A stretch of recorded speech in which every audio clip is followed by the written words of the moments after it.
Alright, I'm Wiltsy. I'm gonna be making a little video on sort of team comps in Splatoon, competitive Splatoon specifically, and sort of what makes them work, what you should keep an eye on, and just how you should build a team comp in this game.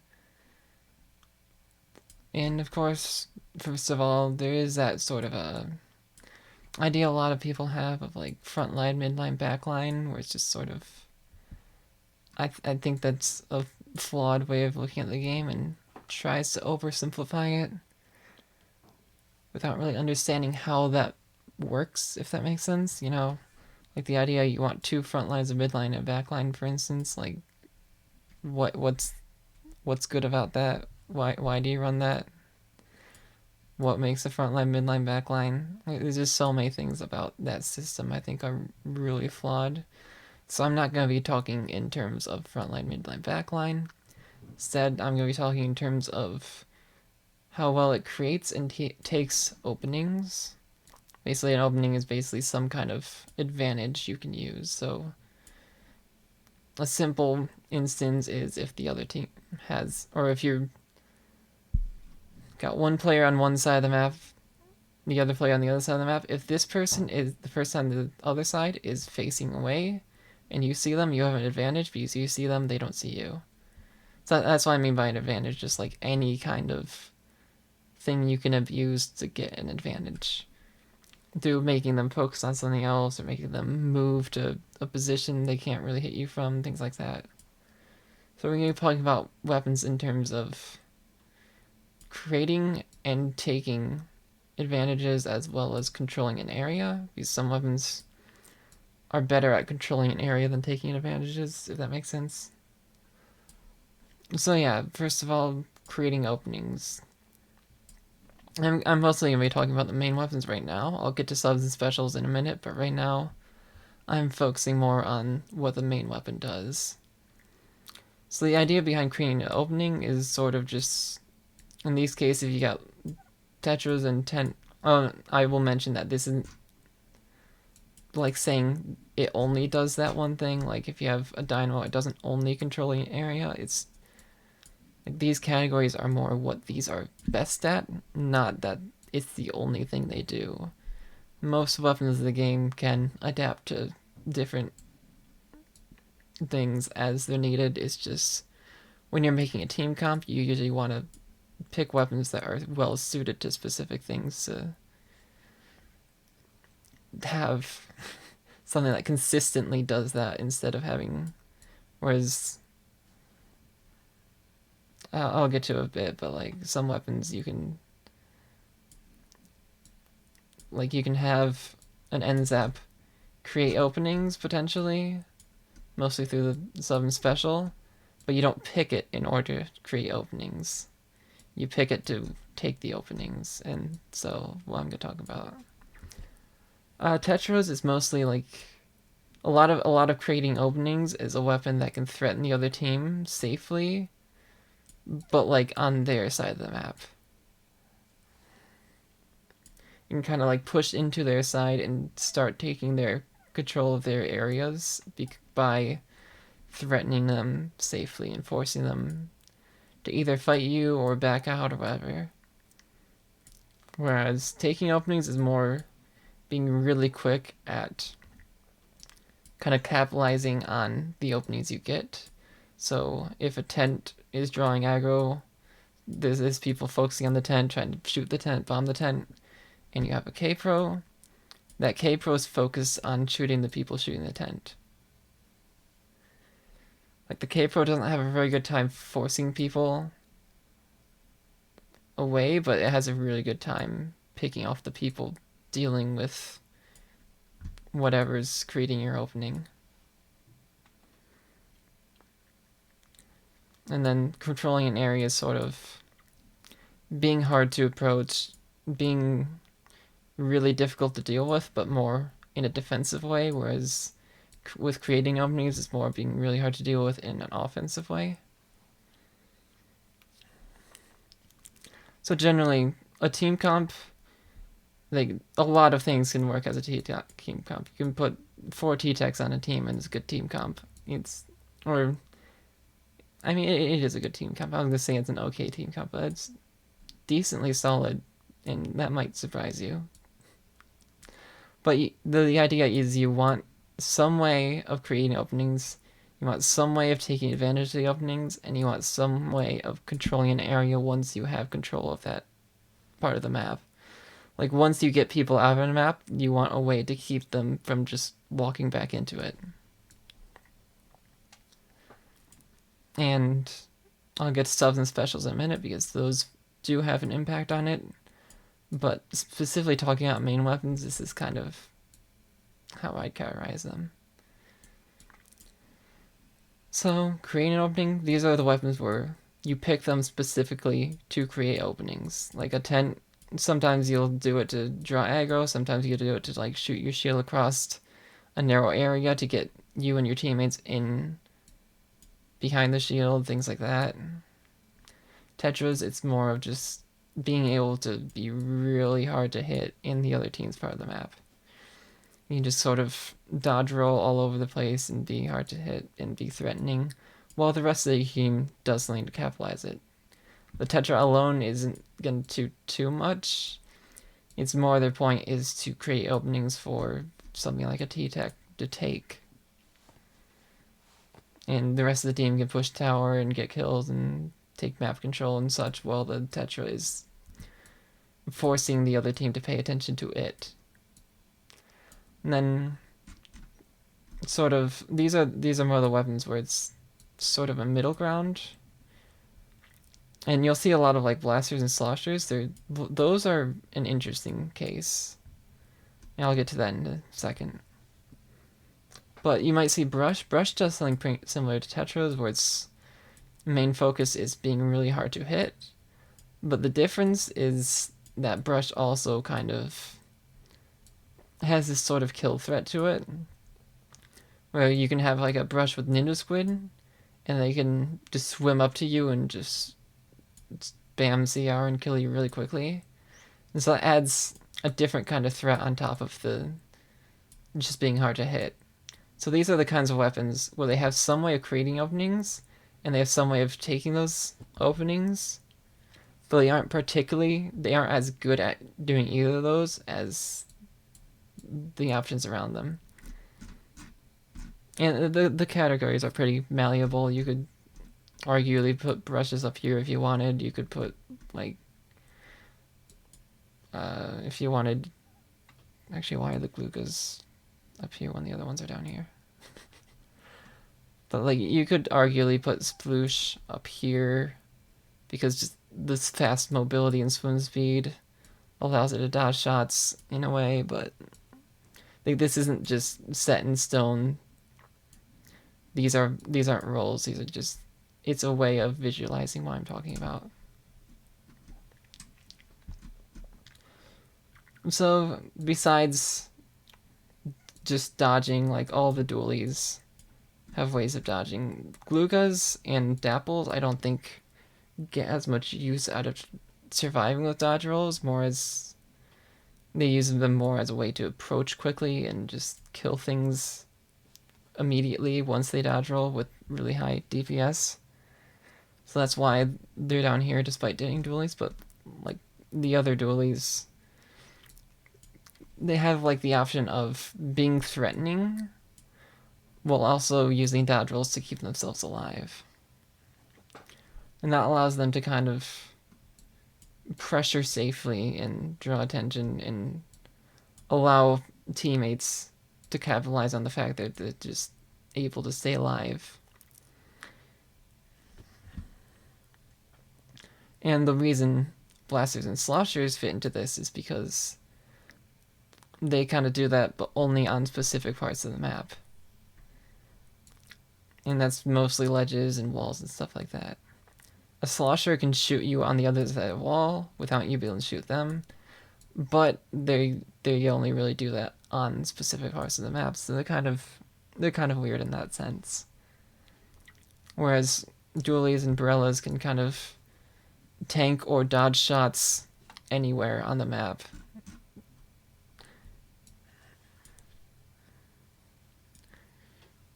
But of course, yeah, these are kind of they're kind of the middle ground. They also are pretty good at getting kills and capitalizing on other somebody else drawing aggro or like a bomb forcing the other team to move, things like that. Specials.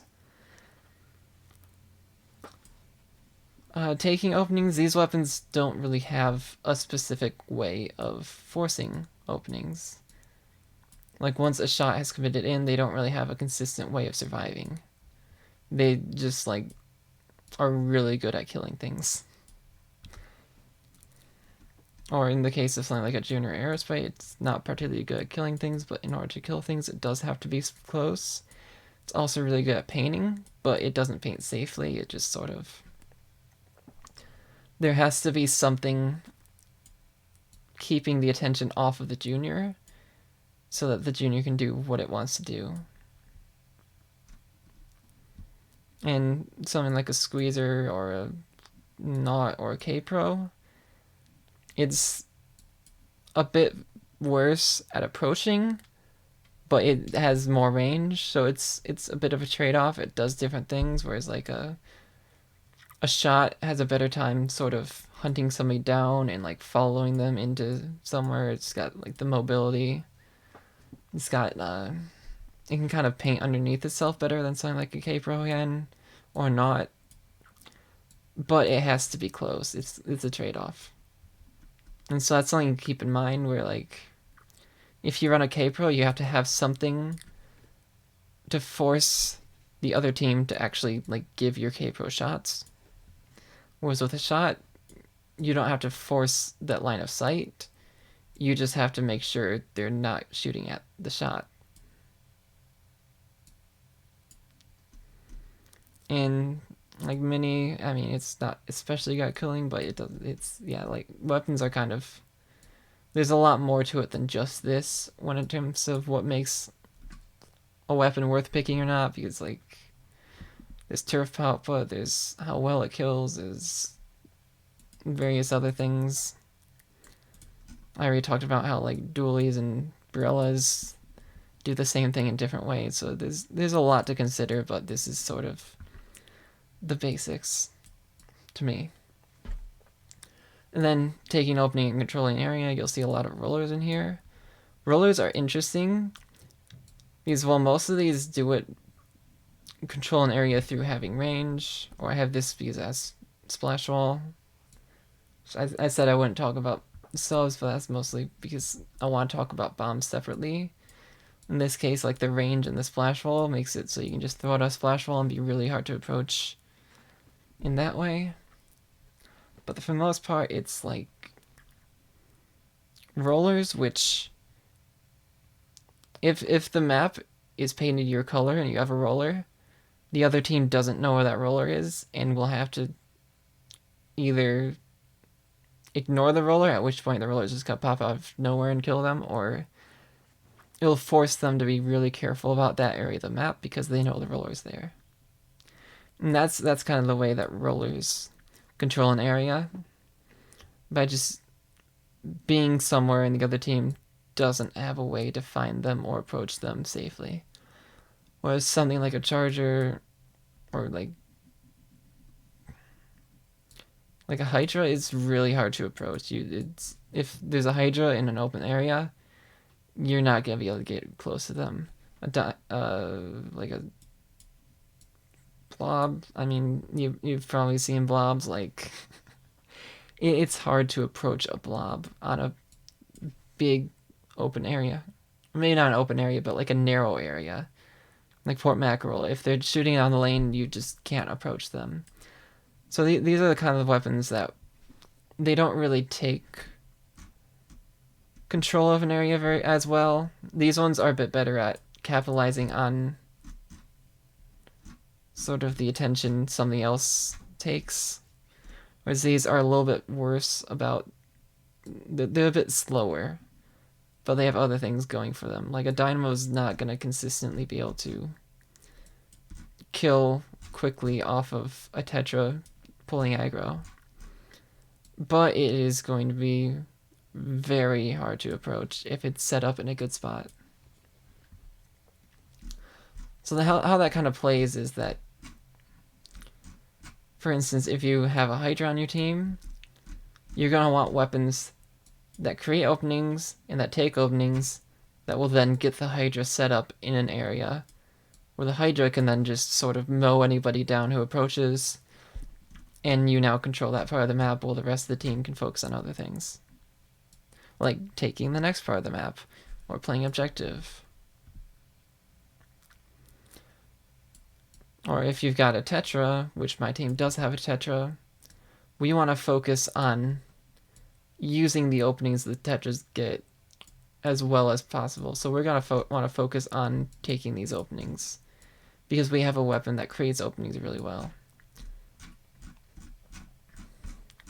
So we want to capitalize on that. And that's something I think is really important, is assessing what tools your team has and what your team is good at, and sort of complementing those.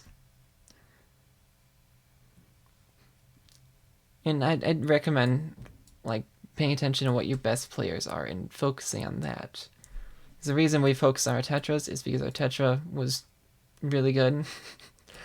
So we're like, we have a really good Tetra, we want to build our comp around making use of a really good Tetra. And that's why we run the team comp we do, which I will be talking about in a bit, because I want to use my own as an example. But before I get to that, I want to get to subs and specials, because you don't necessarily need to run weapons where the main weapon creates openings. You can have a comp that creates openings through subs and specials only. And that's why things like double shot zap and then like a charger works. He's like, if you have this weapon, this weapon, this weapon, none of these main weapons are particularly good at creating openings, but they all have lethal bombs, which can pressure an area safely. They all have specials that allow you to kind of pressure an area safely or force people out, things like that. Inkjet is an easy way to overpower people, and like missiles are a good way to force people to move and put on some paint. Armor is a good way to give you sort of like that tanky quality Brellas have. In a way, it's a little bit weaker, but like everyone on your team has that. It gives you a way to create an opening from a special. And so don't just consider main weapons alone. Like subs and specials do contribute to that. And that's also part of why bombs are very important, where you want to bomb whenever possible, because bombs pretty much do everything. You can throw the bomb at somebody to force them to move, or potentially get a pick if they don't move, which of course getting a kill is going to create an opening for your team. They can get kills potentially, mostly when paired with something else. If you throw the bomb at somebody while they're fighting somebody else, they have to either dodge the bomb, at which point they're not shooting back, and they're not, or like they take the bomb and try for a trade or something. And then bombs can also control an area by just like, you can throw bombs to force people away and make it hard to approach you by just having bombs in between you and them.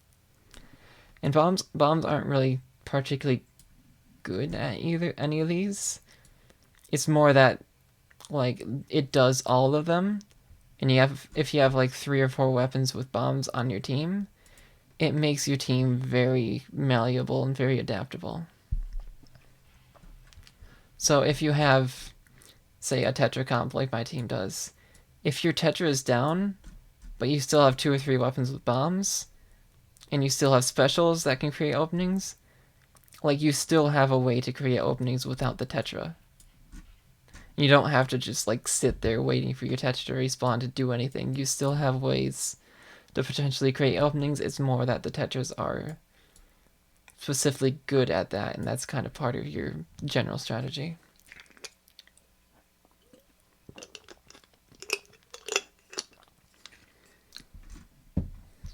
And yeah.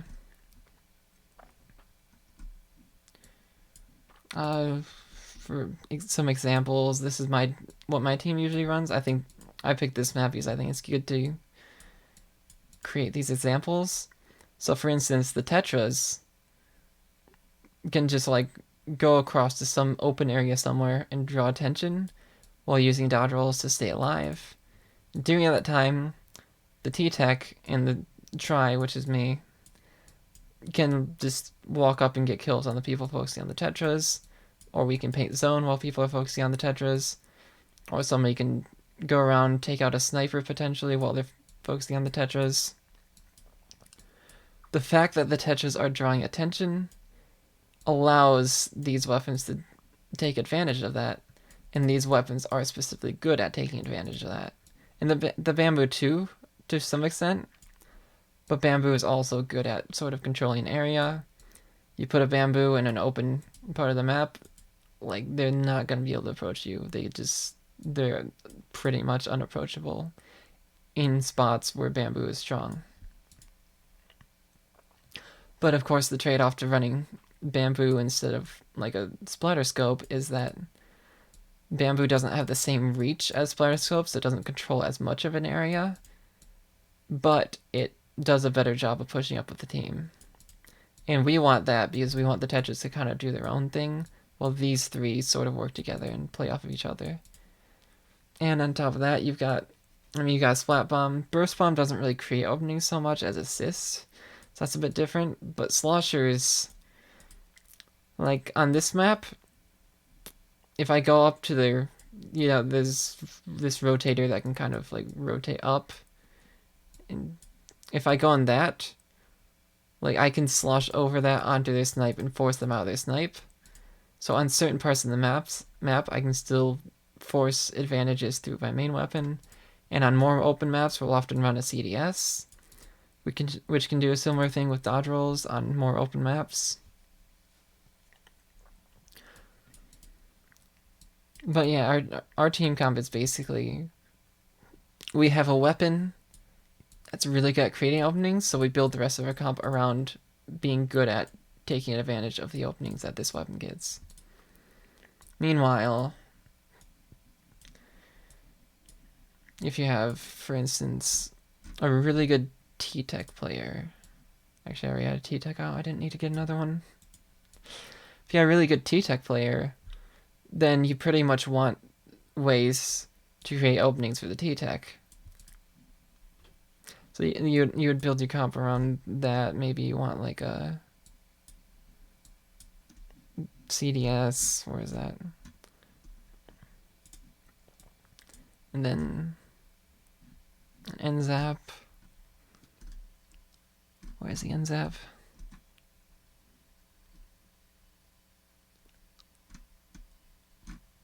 Why can I see NZAP? Oh, there it is. Here we are. And let's pull another custom chat because people like that right now, I guess. That's kind of meta. I mean, this is like a very boring meta kind of comp. But the reason for that is because like we're building it around setting up the T-Tech. So the CDS is kind of, the main weapon's pretty good at drawing aggro. It has a bomb, it has an Inkstorm. This has a bomb, it has an armor. This is a bomb, it has an Inkjet. So you still have those tools to create openings, but you're still focusing more on capitalizing on the openings rather than creating the openings. And like you can also use Stingray to create openings by pressuring or assisting in kills, things like that.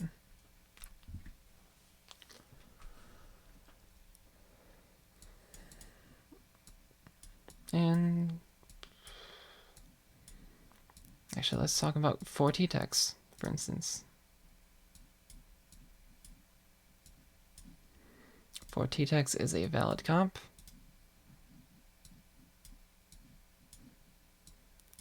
It's most teams, like you're not actually gonna have 4 T-Techs be the most optimized comp for you. Like you'd be better off with something else. But the thing is, like, it has 4 bombs. You use bombs to both pressure from a range, you can use it to create openings, you can use it to capitalize on openings. You have Inkjets. Inkjets have plenty of range. Inkjets are actually really good at kind of being those range threats that are hard to approach. And you have 4 of them, so like there's a good chance you'll have one when you want one. And then like the main weapons are just good at capitalizing on the Inkjets and the Splat Bombs. So you can pretty much, like, you're trying to create an opening, this T-Tech gets inkjet, they go up here. Like, say the other team is on zone. Like, I'm not assuming they're in a spawn camp. I'm assuming they're on zone.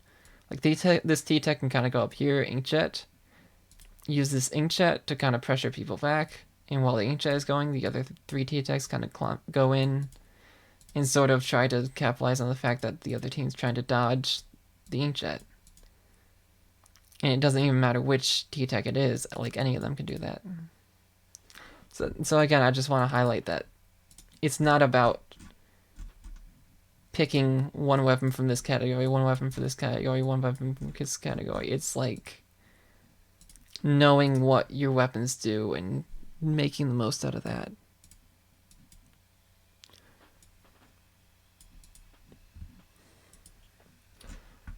Though, of course, the one issue is that if you run like a Dynamo and a Hydra together, it's going to be really good at controlling an area, really hard to approach, but it's also going to be harder to take areas because you're only going to have 2 weapons pushing up. In that setting, you don't really want anything from here or from here, probably. Like, you're not going to want a Junior if you have a Dynamo and a Hydra. You're probably going to want, like, 2 weapons from this category, I'd say. Or a weapon from here and a weapon from here or something. Like, in a comp that has, like, a Dynamo and a Hydra together, you're probably going to want, like, a... Maybe like, a CDS and a... Let's just say an NZAP, because armor is nice, so you have, like, the armor and, like, the CDS and the NZAP pushing together. And, like, they're not going to have it as easy of a time taking control of an area. Actually, let's make this comp happen on here.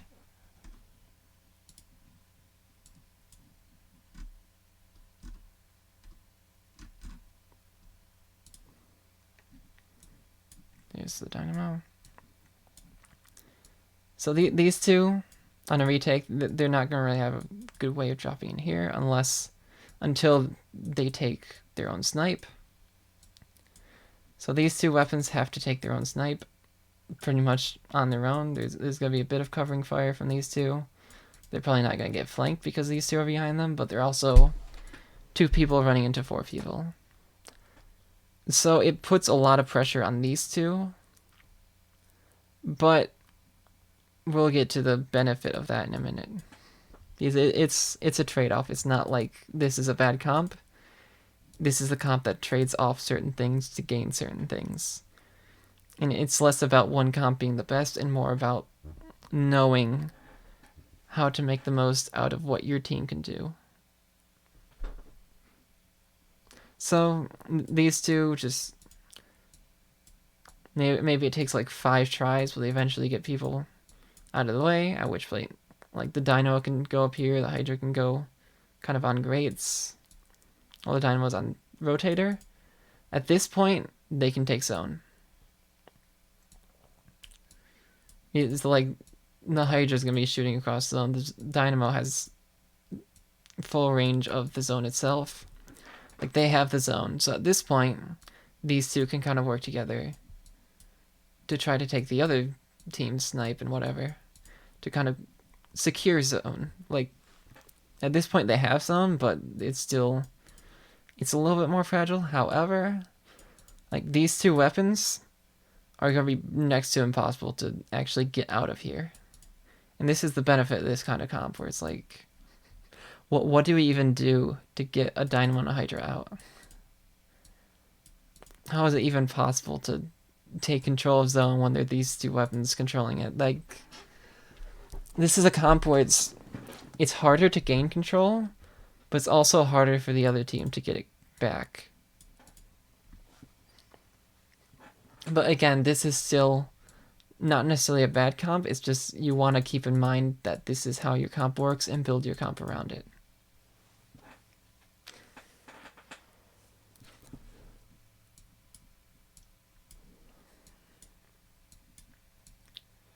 So I think that's the main thing I wanted to talk about. Just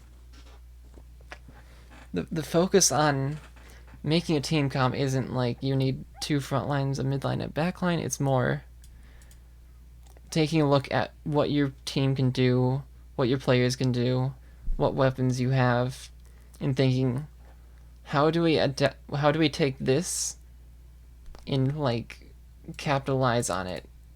And another thing worth mentioning is the different modes. I was gonna talk about this, I kind of forgot until a second ago. Like for instance, Flat Zones kind of favors this control because you only have to worry about this part of the map. So yeah, it might be a bit hard to get that control in the first place, but once you have it, you just have like the Hydra and the Dynamo on zone, and the other team will never take control. So this kind of comp is pretty well suited to Splat Zones. And meanwhile, if you have a team comp that doesn't have very much control, you may consider like making slight changes to the way you play your comp in order to have a little bit more focus on that control. Meanwhile, a Rainmaker, like how would this comp play Rainmaker? Like, yeah, they have control, but if you focus your control over here, the other team will just push this way. Like, Rainmaker is the kind of mode where, like, taking openings is pretty much what's favored. Like, creating openings is also important, but, like, you don't win by getting more pushes, you win by getting better pushes. One team can get, like, 8 pushes and still lose to a team that only gets 1 push that's really good. And so you don't really need to focus too hard on being able to create openings. You want to be able to focus. You can focus a little bit more on taking openings, so it can. That's why you might see like a quad sploosh comp on Rainmaker. I don't know if you've seen this before, but like part of why people can run quad sploosh on Rainmaker is for one, there's bombs to take care of creating openings and being the range pressure to control an area. Which in Rainmaker, it's also like, again, they can go this way or they can go this way. Or they could even like climb up Snipe and go over here if they wanted. There's a sponge here they can go through. You want a defense that can kind of quickly move to adapt to what they're doing. That's part of why people really like bombs on Rainmaker even more than on the other modes. Because it's a way of having that ranged defense and controlling an area without all the setup time that it takes for like a Hydra or a Dynamo or a Charger. And on top of that, you have bombs, you have hammers, you have ways to create openings. Meanwhile, like your core part of your team, your 4 main weapons are specifically really suited to taking those openings. So pretty much once you get one of those openings, this comp is really good at abusing that opening. While defending, it's kind of the same way, where you can use bombs to stall the Rainmaker and force them into situations that are a bit awkward to them, and that creates openings for you to stop their push with your main weapons and hammers and whatnot.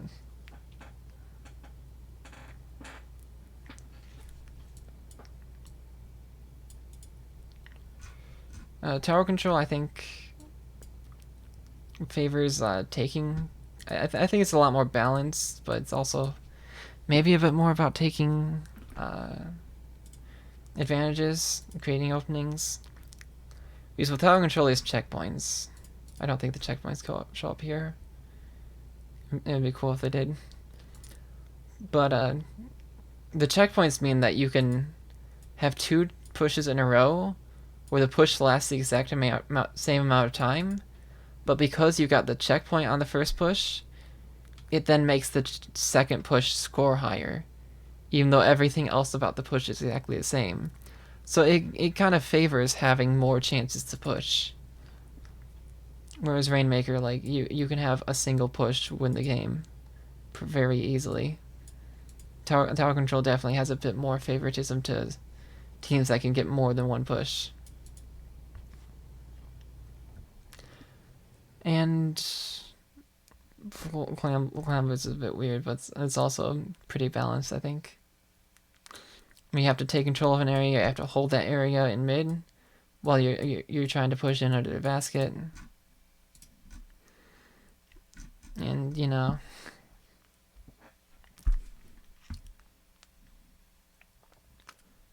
I think at this point I've gotten the point across I wanted to make, and just babbling on at this point. But yeah, like to close out, like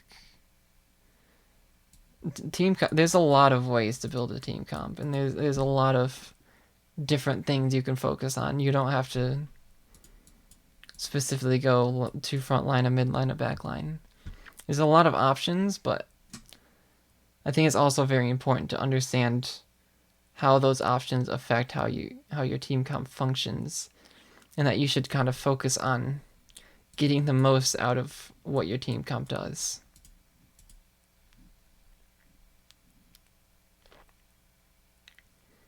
So that's pretty much gonna be it for me.